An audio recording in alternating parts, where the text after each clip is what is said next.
we will take a short break, and then Anna Musselman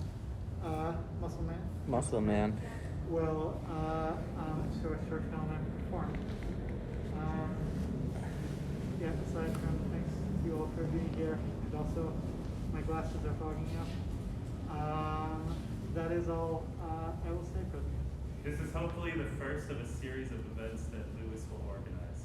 This is hopefully the first of a series that Lewis will organize. Okay. I have a question. Yes, please.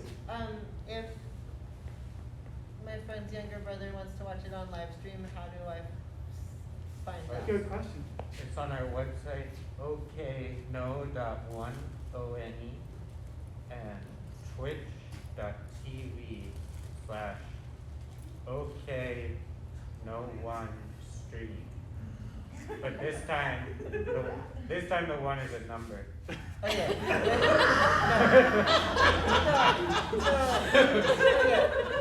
I'm going to repeat that back to you just so that I understand.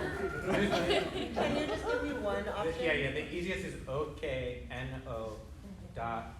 okno.one. okno.one. Okay, no one. okno.one. Yes. Okay. Yeah. Thank you. Yeah. And then there's a link to the stream on that, right? Yes, it'll pop up on the homepage. There'll be a little in-browser thing, and you can also, Thank you. that is indeed working. Oh, we got 3 viewers. You can check this on my phone. I never need it. So I welcome Emily Hoffman.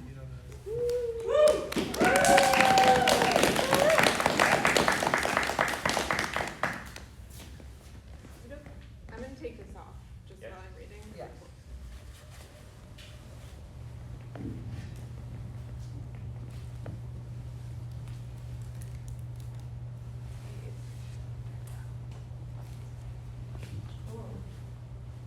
Can you guys hear me okay?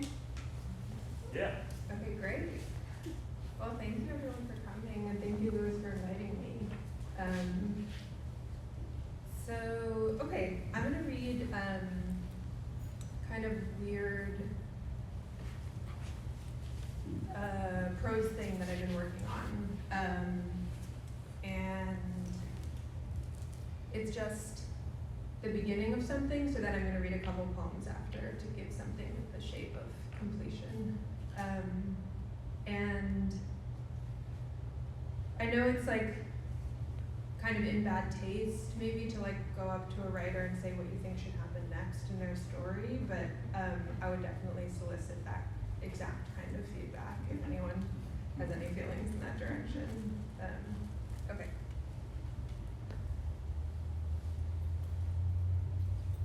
When the child returned, there was a problem of what to do with him. He did not speak, and he would not look anyone in the eye, nor particularly focus his gaze. It was unsure if he could hear. He had small stones in his ears, which his family was told he had placed there. He did not stop them from being removed. They touched his face. They rubbed the muscles in his arms and in his legs. His arms and wrists were very thin, and his hands looked big on his head, where he put them when he sat. It was decided that he needed purification. The child laughed strangely when the goat was let out, but he did not seem to be looking at the goat. It was held in place by 2 men, and a third man, the boy's father, cut its throat. A fire had been prepared, and the goat was placed on the fire. When the entire goat had burned, the child was permitted to enter the house. He was given his mother's bed, and his mother slept on the floor next to the bed. His father slept in the room with the other children. He was not permitted to feed himself so as not to contaminate his own food. His mother fed him. She was permitted to feed herself, but she could not touch the food of anyone else in the family because of her proximity to the child and thus her own contamination. The child had nightmares. He would sweat and scream many times during the night. His mother would not wake him, but she would kneel by his head and watch him and forcefully exhale through her teeth until the dream had passed. In the morning, she made herself vomit. During the day, the child stayed at home. If he left the house, he was not permitted to meet anyone's eye in the street, nor would he have. The child did not improve. He did not speak except when he yelled in his sleep. He had to be watched at night, or he would remove all of his clothing and wander into the street. When he was allowed again to feed himself, he did, but he did not cook or clean or help with any of the housework. His parents wanted him to return to school, but the village as a whole was wary of his contact with other children. The parents did not want to have to explain to their children what had happened to the child. More than that, they worried what the child might eventually say, and more still than that, they worried simply what proximity might do of its own accord. There was another child in the village about whom there was similar concern. He had not been taken from the village, but he was a cruel child by nature. He had been seen killing animals, first to impress the other children, but then on his own. His heart was abnormally slow. When he became angry, he did not scream or cry like the other children, but became very quiet and serious and meted out punishment. The punishments were sometimes quite severe. He had once strangled a child almost to death in the schoolyard. He had to be pried off by the teachers, though once he felt the teacher's superior strength, he let himself be moved without resistance and walked off calmly as soon as his feet were set on the ground. He had come to his parents' room in the night with a large kitchen knife. There was a general consensus about what he would turn out to be. Only his father, who had also been a difficult child, but with a hot temper, held out hope that time would soften his son. But among those who agreed about the danger he would eventually represent, there was disagreement about what to do with him. The most pragmatic and unfeeling thought he should be at the very least driven from the village, if not drowned. Others felt that the child would certainly grow to commit a heinous act. To try to preempt it would transfer a blood guilt onto the village, for which they would certainly be punished. There were others who felt that though the boy was thoroughly corrupted in his spirit, he could be kept from acting in accordance with his most malicious impulses by the people of the village. They did not hope to improve the child's nature, except perhaps the most ambitious among them, who hoped not to vanquish evil, but to be rewarded for their good works by its eventual departure from this particular vessel. So far, this group had prevailed, and the child was permitted to live under heavy supervision. Talk now came about whether the mute, raving child might be watched in a similar way, since chances of his rehabilitation seemed slim, or even if the two children might somehow find solace in one another, though equally it was said that what was worse in each would be drawn out by the other. That year there was a crop blight. No one starved. It was a serious problem only for certain in the village, namely, those who had purchased or rented their farm equipment and their access to land on credit. The least prosperous felt the effects most intimately because their collateral was always human. There were people of different minds about the debt relations amongst them. Simply, some experienced them as an expression of fairness, others as a state of injustice. These beliefs were not divided evenly between the property owners on the one hand and the debtors on the other. Firstly, there were many in the village who fell into neither category, but who maintained strong beliefs about the actions of their neighbors and the effects they had on the village as a total entity. But also amongst those who were directly touched by these practices, there were a variety of beliefs, even within the same family. It was not uncommon for the children of the landowners to complain and protest at the time of the reshuffling, because either they liked the schoolmate who would come to live with them, and it made the child upset and confused and deeply ashamed to imagine his friend put to work in his household, where he could come and go and do as he pleased, or he disliked his classmate, and for that more simple reason, did not want to have the other child in his home and always around, and did not want to have to extend to him the hospitality even extended to such a worker who, after all, would still share meals with the family. The adults of these families, for their part, differed in their application of the practice. Some believed the practice to be fundamentally a moral education for the child of the indebted family. They would make the child work not because of futility of the labor, but instead to demonstrate to the child a theory of consequence. Others, however, saw the transaction in more purely economic terms. They saw the children's labor as proportional compensation for their lost investment, and they had a very clear calculus of what precise work they were owed, work that would otherwise have been purchased, so that their household accounts came out even. Reputations were known, and so largely debtors selected landowners from whom to borrow, whose understanding of the transaction most lined up with their own, though this could not always be managed. In the rearrangement following the blight, there was one girl sent from her family to live with their lenders in a quarter of the village near to the house of the silent child.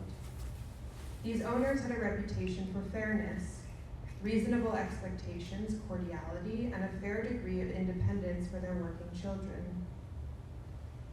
For this reason, the girl felt a degree of excitement the morning she moved to the new house, though the previous night she had cried in her mother's arms, as was customary. She was given a small room of her own with a window which looked on the street on which the mute child lived. He would stand outside often and at all times of day, in the early morning, in the early evening when the rest of the family prepared dinner, sometimes in the late night. He would stand and stare blankly into the distance in the direction of the mines. To see him standing in such a way in the street surprised and excited her. It might have registered differently had she seen it from the window of her own home. Likely one of her siblings or her parents would have noticed it as well, and it would have become an object of discussion and potentially ridicule for the entire family. Now instead she was alone in her perception. The figure seemed to speak to her directly and in particular about herself. She came to believe she could feel when he was standing outside. Often her feelings were confirmed. She would go to the window and find him still and staring. She began to develop certain superstitions about how to look. During the day, when she was in her room for a brief moment between chores, she was not allowed to look directly out the window to see if he was there. She was only to use her peripheral vision, and even that shouldn't be overwhelmed. At night, if she woke and felt him, then she could stand and approach the window. If he was there, she would stand too, like him, imitating the stiffness of his posture, letting her gaze unfocus so he was only a blurred shape in her field of vision. She would stand like this, with him, until the moment her attention returned to the room, at which point she got back in bed. She did not know precisely what had happened to him, but she had heard enough from other children and from her parents indirectly to understand that likely he had both been hurt and been made to hurt others and possibly even kill them. She saw that some of the other girls were frightened of him. He did not seem to her violent in his nature. At night, when she stood like him, a stream of half-formed images and scenarios passed through her mind. Sometimes he was hurting someone and she was watching. Sometimes she was the one with the knife, and sometimes she was the victim. She did not favor one position. It was the tone of the whole scene that was interesting to her. It wasn't passion or even violence per se. It was an abstract feeling of transgression, to put the knife where you wanted to feel the texture, without a thought of consequence. To invert the habitual order of priority so that to satisfy a simple physical urge to its completion, twist the knife, pull the trigger, was vastly more important than the imperative to keep alive, which here hardly registered. Naturally, he became an erotic figure for her, though not immediately. And in fact, she was surprised when she realized her feeling for him might have such a clear correlate in the world of action. Though once it occurred to her this way, the thought obsessed her. A portion of the people born there made up a group known as the devout. Their livelihood was supported by the village, but their lives were entirely distinct from the others in the town. From the age of 4 or 5, they were brought up to occupy another realm. They spent the great majority of their days silently and in a kind of meditative trance that was their constant practice. They did not cook, they did not read, they did not marry. They ate very little. They attended teaching and instruction, but the aim was to exist in a kind of twilight. A guiding figure was the child who dies suddenly in its crib because it dreams so vividly of the womb that the body forgets to breathe. They were all first children. The child was given by the parents as a sign of humility and gratitude, the first returned. The following would belong to the family, but the first belonged to the source and to the village. In this way, each family was represented. Some villagers were frightened of the devout, and some were envious, but it was not possible to become one of them, any more than it was possible to become a dog or a wolf or a bear. If one did not step into the stream at its source, it was not possible to enter it. Still, it was an object of speculation in that world. Mostly the analogy was to dreams. There was a woman amongst the devout who began to be troubled by visions. She was used to an undifferentiated set of impressions. It was a stream that ran swiftly or widened out into a still reflective pool. But at a certain point, she did not know precisely, as the time before the visions was an indistinct continuum. But presumably in her early adulthood, she began to receive forceful impressions. She would perceive a location and a figure, or many figures, speaking distinctly, and their actions suggested. This word she perceived as the distinctness of shape or a closed form, such as a torus or a sphere, a meaning. The scenes were vivid so that they seemed really to be occurring both in the material world and in the other realm she had been brought up to occupy simultaneously, which gave them a force unlike anything she had known. The impressions formed were so strong that she could not stop her mind from replaying them, so that the scenes replicated and multiplied, though they decreased in intensity like a pure color fanned out with its many dilutions. The presence of the impression and its replicas altered her mind. She experienced a tugging sensation that was new to her. She was preoccupied. With this came worry.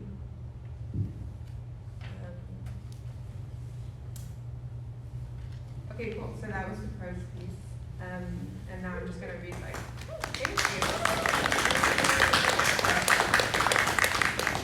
I'm just going to read 2 little poems just to finish. Okay, this one's called House. 1, the field.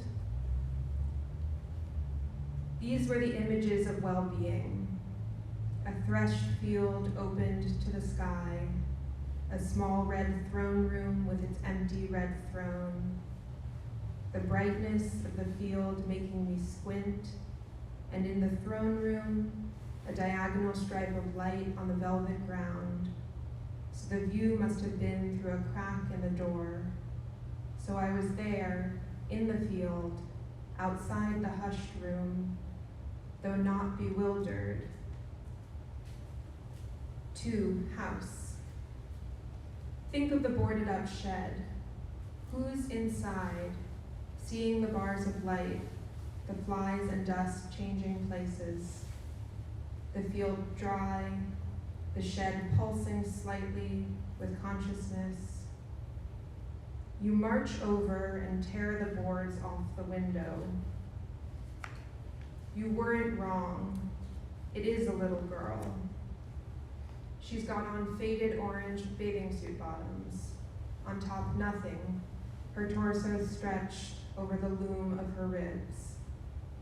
She's just posed on her side, staring into the middle distance. You cry out. She retracts her arms. She starts to cry. From nowhere, a woman enters. The girl buries her head in her mother's shoulder. They walk across the field and the woman looks back at you, shaking her head, For God's sake, she was just playing. Crickets in the dry grass. Was it a shed or a bedroom window? She looked out at you, you looked back at her, and you were crying and kissing her wet face and saying again and again, I would never, I would never.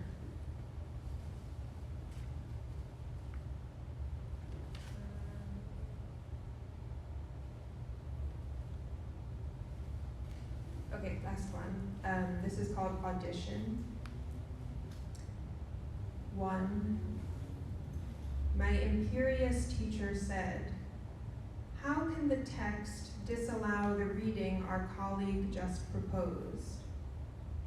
We students were silent, fearful. I stared at the page. It's here, I asked, in the words. Yes, she bellowed, of course, in the words, where else? 2. From the darkness comes a word or a set of words which the mind can project into the darkness as a kind of audition. The bark which was sealed splits of its own accord, and here is the soft pink of the dogwood.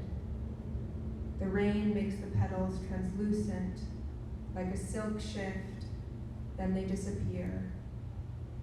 Then the tree is silent, withholding. Periodically, the branches are cased in ice. The ice melts, the petal splits the bark. But where is the voice coming from? Thank you.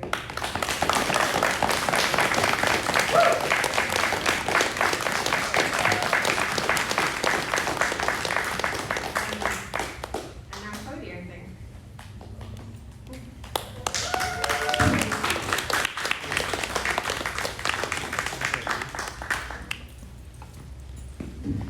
Do you guys know I was standing on a common ship or something, or you like? Is there space on some of the bench? You could. You don't have to, but you could. I'm gonna do something that I've never done before because I'm a brat, but I guess I'm less of a brat now, which is I'm gonna read from my fucking not paper. It's 2020, what, now, 2022? That's fucked up. So we'll see how it goes, because I might fuck it up, because I've never done it before.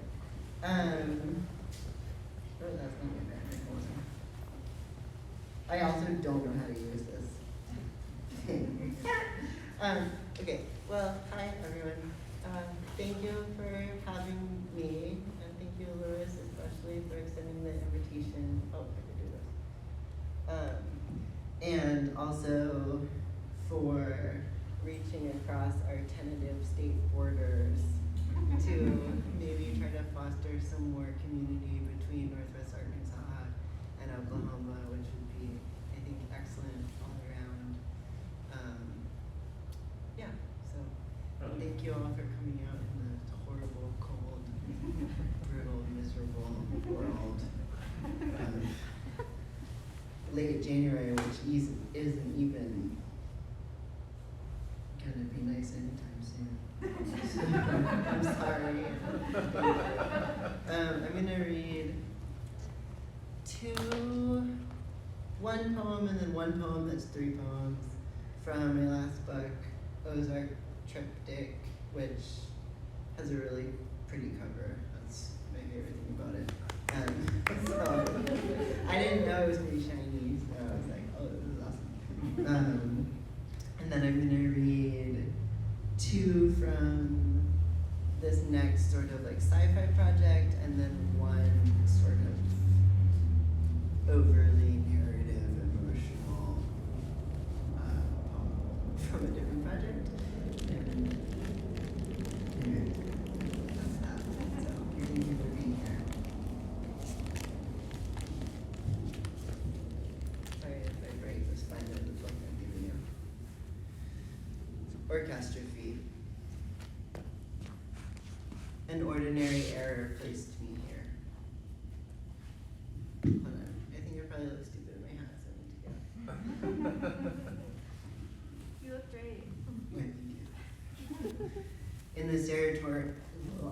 In the serotonin corridors of my wilderness, in the neural nets are caught, in the macrolite and ozone of my heart, in the tense muscle of a crocus, olfactory bulb of my acre, prime sublingual ramp lost in the magnum opus of my heart, independent of void, most utterly devoid of song, tiny hummingbird of my eyes violet, coral deep in the forest's verbiage of my heart, redundant of crocus, redundant of dogwood and redbud, as petals fall triumphant, so too I am at a loss and will blind the cathedrals of my knowing with the overabundant scripture of my heart, will salivate copiously and with abandon in the blue groaning of my heart in the citadel, the sap salty in the flexed limbs, the mist dripping off each leaf, called to each, I call to each, I say leaf, I say violet, I say mist, I say dog-tooth violet, I say how can I possibly bear whatever grief will inevitably come towards me through all the corridors of my life. I say I will blind the cathedral of my knowing. I say I will douse the careless peony. I will vie earnestly and with moderate valor. I will curse fervently and gesticulate also. I will have numerous and varied loves. I will try to not drink so much. I will strain the verb of my being into the dim groaning. As too I strain my sight there. I succumb henceforth and wholeheartedly. Eventually I will get up from wherever I have laid myself down. The falcons too must eat, in the endless neurobiology of the forest, the delicate, the careless lichen of my eyes. I swallow the great creek of dusk in me. It calls up a surge in me. It goes along into the dark. It goes along into the dark.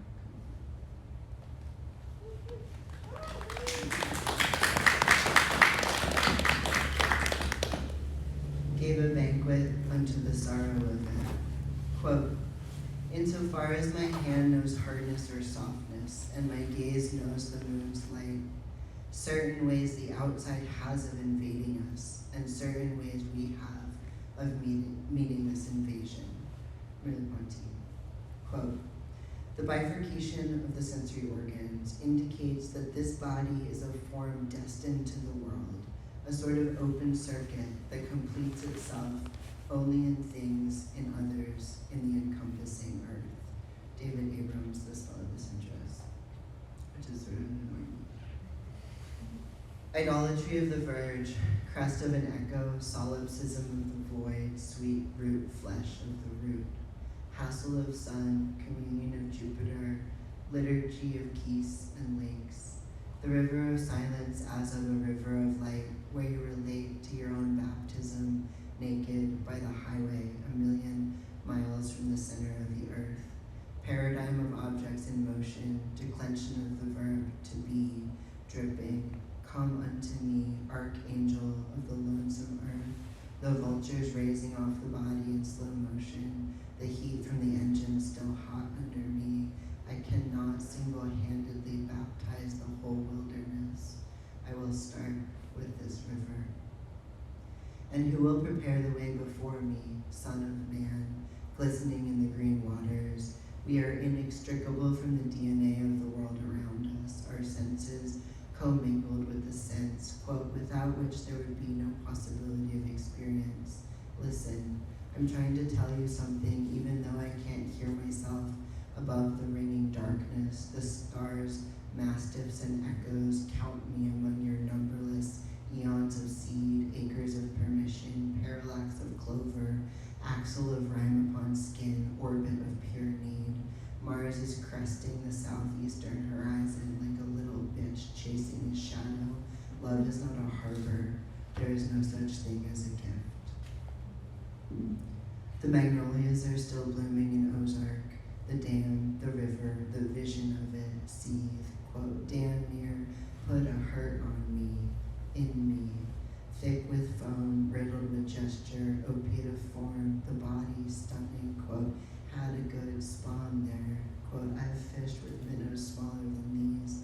The lawlessness of Arkansas, lawlessness is a state of grace. where my heart stands like a lonely bird fishing from the dark rocks.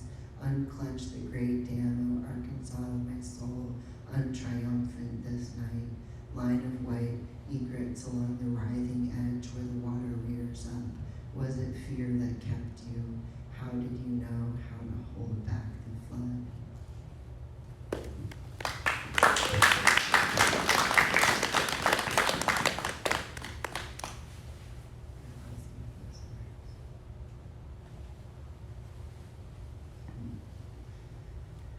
Have you ever eaten a wild carrot?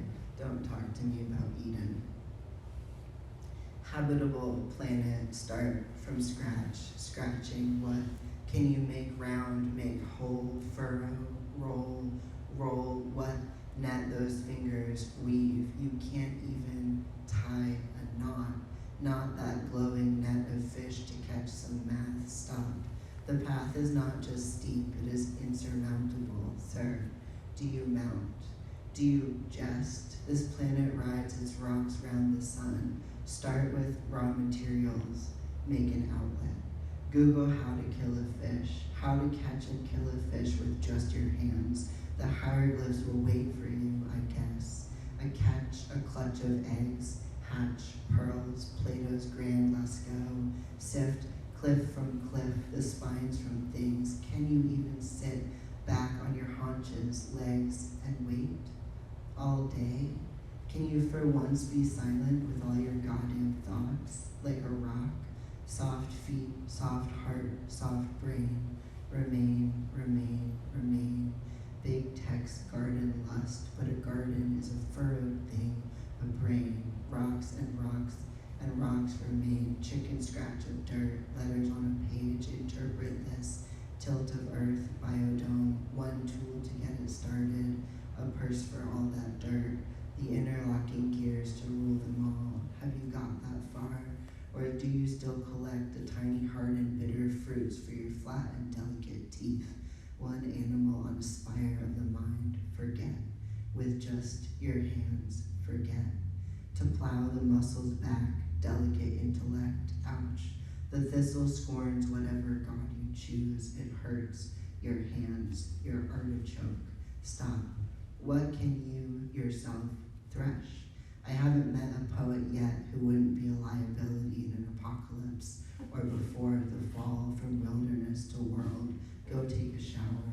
Rain of sparks, cosmic microwave. Oh God, went off. Okay. Go take a shower. Rain of sparks, cosmic microwave background revelation. Praise the one life you live. Try to cook a shining piece of once living flesh on the fire in your mind, season it with thought, then eat it. Trial by error code, trial by phosphorus in the atmosphere, electric shock, trial by awe, reflected face. The river grinds its seeds of us. It is enough. Time to lie down on your soft bed of microplastic fibers, off gas, all salient, all gift. Void 2.0. Quote, explain how if I cannot leave, heaven is not a prison. Our senses lost in the vast technology of the void, inches, acres, miles of void, cups of void, substratum and cubic millimeters and light years of void, superhighways and the sparkling data streams of void, visions of cloud form, detritus of thought, thoughts just utterly piled up in heaps of void, buckets of void, flecks in the eyes of void, the rush of blood pumping through these thick veins of void, the brightly colored birds that perch on all the beautiful limbs of void, the beady eyes of all the beautiful birds. 1 liter of void poured in the bird feeders, 5 gigabytes of void stored in silos of void, cell phone towers disguised as trees, transmitting void across vast distances of void, the throbbing genitals of void, planting seeds in void to grow more void, those big, beautiful black void flowers that you love so much, dendrites and tendrils and ribbons of void, trucks carrying truckloads of void on the interstate systems of void, fresh laid asphalt of void, cephalopods growing sentient in the bright calm waters of void, Oh, the multiplicitous arousal of void, the strong thighs of void, the eyes in the peacock tail of void's jealous rages. Void relishes its dominion over void, marigolds and star clusters of void, infernal neurochemistry of void, breaching void, reaching across void to void, suckling at the full teats of void, coral reefs of void, raving their squishy polyps of void by the great rifts of void, whole symphonies of void play to audiences of void, sitting in plush chairs of void while the shimmering chandeliers of void hang ominously in the void overhead. Beauty is in the eye of the void holder, the lichens that grow on the rocks of void, the crystalline structure of void broken down by the enzyme-rich mucus of void, the supermarkets of void with all these swollen and vibrant fruits of void, bananas of void, raspberries of void, pineapples grown in the hop fields of void, sodas of different flavors of void, laughter. My heart was caught in strands of void once, maybe twice.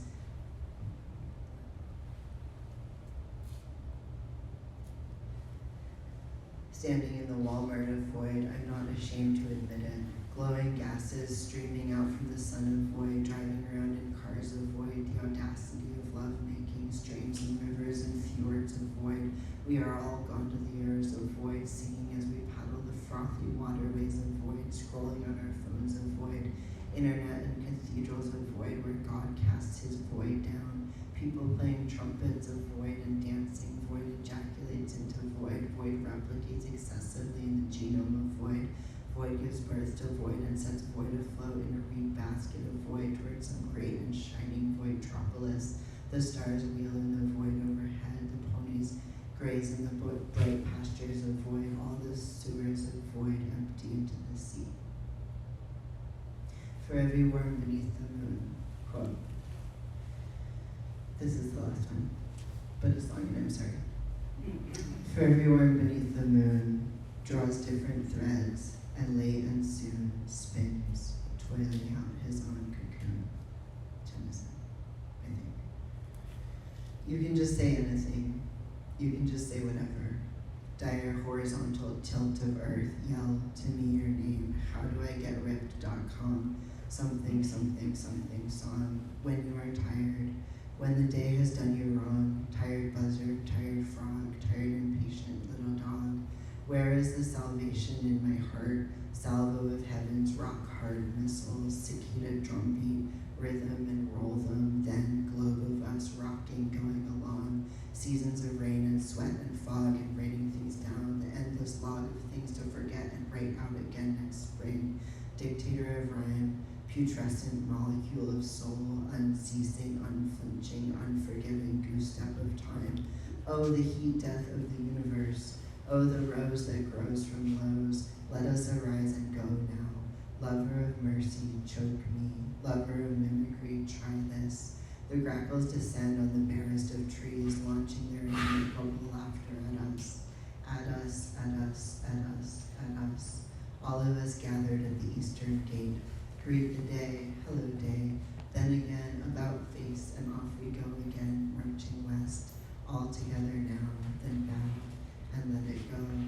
Farewell, day, good night, moon, go away, the endless soporific spoon of night's bleak anchor. I don't know how to describe it, but be careful, one wrong word, and then you're out. The sky is blue, the sea is wet, the radiation in the air is not a threat. There is no such thing as death. Please go gentle. This, do not forget. Who do you bless.com? Who would you bless if you could bless them all? Not you, not you, not you. The pigeons coo and bob their heads at us. The fish jump in the muddy creek. What is the point of saying true things? The fish jump in the muddy creek. Let me drink half of your beer. Those are grackles. That's just not true. Where is a more interesting silence? It is a blessing we can't feel the speed of the universe. It is a blessing we can't feel the programmed cell death of every cell in our bodies over and over all the livelong day. It is hard to learn not to argue with a crazy person. Just save your breath inside your head where it beats around like endless winds, driving you toward the shining surface of the shining sea. What else is a Excruciating mathematics, no. Formal logic, no. Maybe only flowers and food and sex and being alone in the whole universe. And dogs. Dogs and flowers and food and sex and being alone in the whole universe. When time was a river and we could talk of consciousness as soluble, the frothed up glittering bubbles of ourselves, the gentle braiding of the currents, the protein bonds, the metabolism of belonging, the pervious membrane of our brain's walled garden. The bugs are eating the blue guitar. Help, I want to say to a mother, not mine, but bugs are eating her brain. The rain is falling on Memphis. The rain is falling on people's faces. The rain is falling in people's souls. Some rivers dry up before they ever get to the sea. Never say never, my mother says. Springtime is for pulling up roots. Tendril, tendon, rhododendron, never-ending catapult, round blue bullets spinning wildly, crashing on the waves of the universe, drunk. Like this, the birds take off. Like this, the eye blinks and peer around. Why is there so much tenacity in living things? Just give it up already. Bindweed and chokeweed and flying fish. Enough. Just stay in the ocean. You don't need wings. The slugs make love in the sun, so what? Let them. Tomorrow is another day. Each day brings forth another day ad infinitum. There are dire warnings on the fruit labels. There are inklings of wear and tear, already engraved on the face you use each day, the face you inherited from your parents.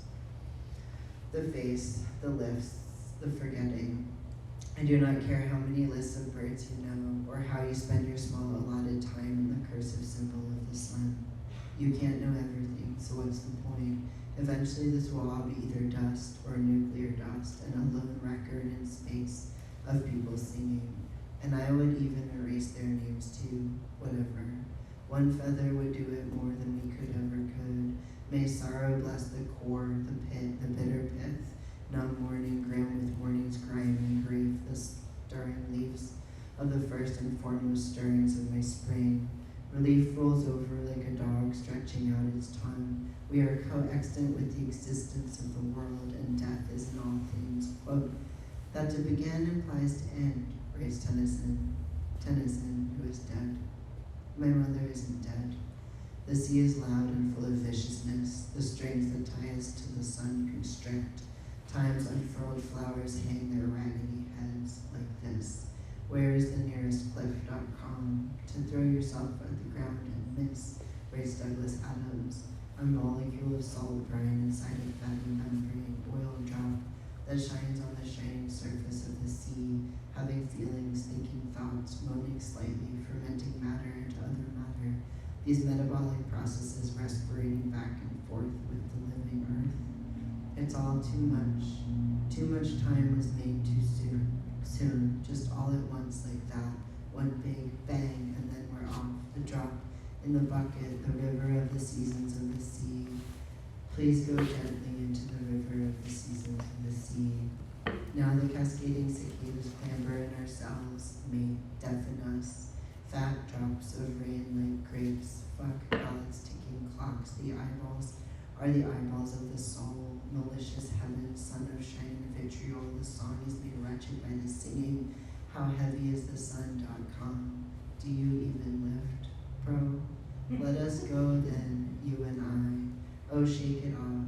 Let's make love in the soft grass, or on the boat in the middle of the tiny municipal lake, as if nothing else in the world exists again. The world is what you make of it, grain of sand, tie me to the mast.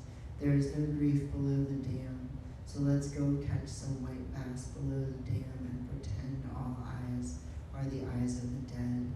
My mother says, quote, how you spend your days is how you spend your life. Okay. I lift each day's weights with my brain to train for this. I lift the sun each day. I can say this. The sun doesn't care what I say.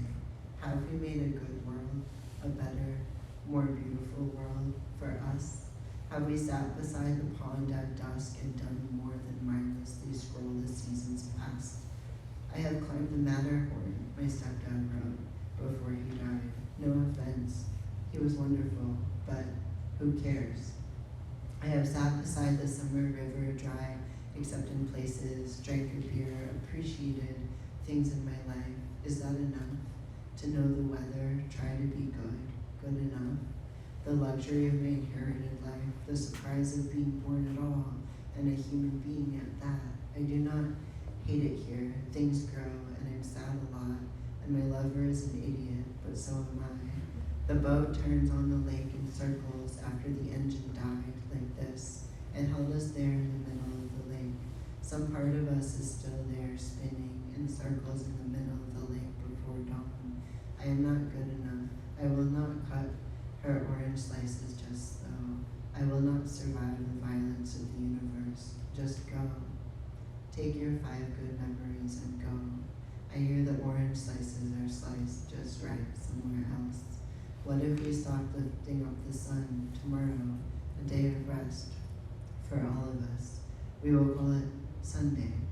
Naked in the garden, the howling wind. Can you unmake the image in the name? Lizard eyes and lizard brain. I believe we are here arbitrarily on this earth, on accident. I place a jar upon a hill. Enough. We are jarred enough already. We are sore. We are sad, and we are ringing in the new day again. Huzzah. Let me have this little rivulet of river flowing like glowing plasma out the sun. It is okay. What is a gun.com? What is the moral arc?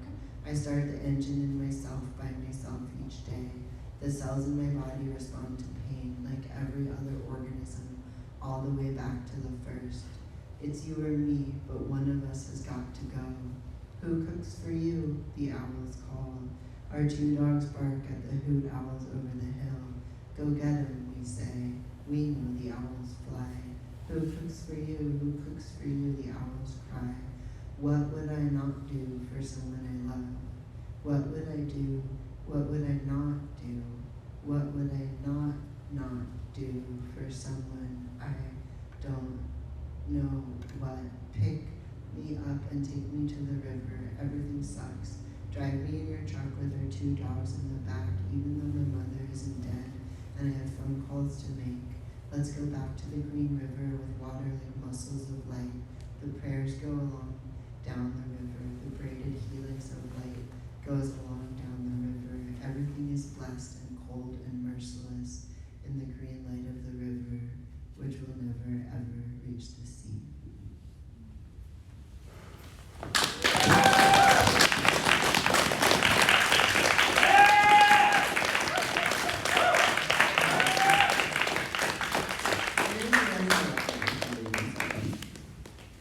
Thank you so much, Cody-Rose. Thank you, Adelaide.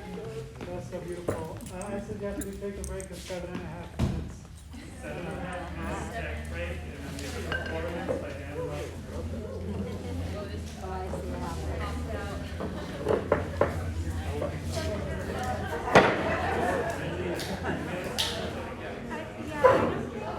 I think you could.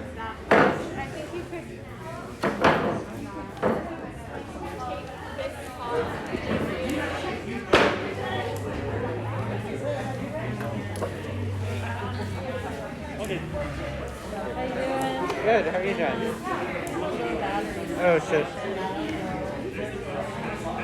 didn't recognize you. I don't know. We will be back in 10 minutes.